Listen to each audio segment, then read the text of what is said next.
పుష్ప 2 సినిమాకు ఎంత positive buzz ఉందో నెగిటివిటీ సోషల్ మీడియాలో గట్టిగానే కనిపిస్తోంది. పుష్ప 2 సినిమా ఫలితం ఏదైనా తేడాగా ఉంటే అల్లు అర్జున్ ని ఏకి పడేయడానికి ఓ శిబిరం రెడీగా ఉంది. ఈ పాజిటివిటీ నెగిటివిటీ కాసేపు పక్కన పెడితే తెలుగు రాష్ట్రాల్లో పుష్ప 2 ఫియర్ మామూలుగా లేదు. 2024లో ఏ పెద్ద హీరో సినిమాకు ఇంత బజ్ రాలేదు. ఈ క్రేజ్ ను క్యాష్ చేసుకునేందుకు Pushpa cinema unit maximum try చేస్తుంది. సౌత్ నార్త్ అని తేడా లేకుండా దేశవ్యాప్తంగా ప్రమోషన్స్ గట్టిగా ప్లాన్ చేసింది.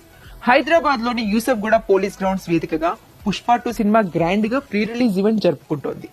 ప్రీ రిలీజ్ ఈవెంట్ కల్చర్ మొదలైనప్పటి నుంచి ఇండస్ట్రీలోని ప్రముఖ హీరోనో దర్శకుడినో చీఫ్ గెస్ట్ గా పిలవడం పరిపాటి. Pushpa first part pre release event కు స్పెషల్ గెస్టులుగా దర్శకులు రాజమౌళి, కొరటాల శివ హాజరయ్యారు. Pushpa 2 cinema pre release event ఇందుకు భిన్నంగా జరుగుతోంది. పుష్ప 2 ప్రీ రిలీజ్ ఈవెంట్ కు ప్రత్యేకంగా చీఫ్ గెస్ట్లు అంటూ ఎవరిని పిలవలేదని టాక్. సినిమా కంటెంట్ లో స్టఫ్ ఉంటే టికెట్లు తెగడానికి ఏ చీఫ్ గెస్ట్ అవసరం లేదని పుష్ప 2 యూనిట్ భావించడమే ఇందుకు కారణమని తెలిసింది. పుష్ప 2 సినిమాకు సంబంధించి ఇప్పటిదాకా జరిగిన ప్రతి ప్రమోషన్ ఈవెంట్ లో అల్లు అర్జున్ ఒక్కడే సెంటర్ ఆఫ్ అట్రాక్షన్. హైదరాబాద్ లో జరుగుతున్న ప్రీ రిలీజ్ ఈవెంట్ కూడా ఇండస్ట్రీ నుంచి ఏ పెద్ద హీరోని పిలవలేదని తెలుస్తోంది. పుష్ప 2 ప్రీ రిలీజ్ ఈవెంట్ కు మెగా ఫ్యామిలీ నుంచి ఏ ఒక్కరు హాజరు కావడం లేదని తెలిసింది. పుష్ప 2 సినిమా కంటెంట్ పై కాన్ఫిడెన్స్ తో అల్లు అర్జున్, పుష్ప మేకర్స్ ఇలా ముందుకెళ్తున్నారు.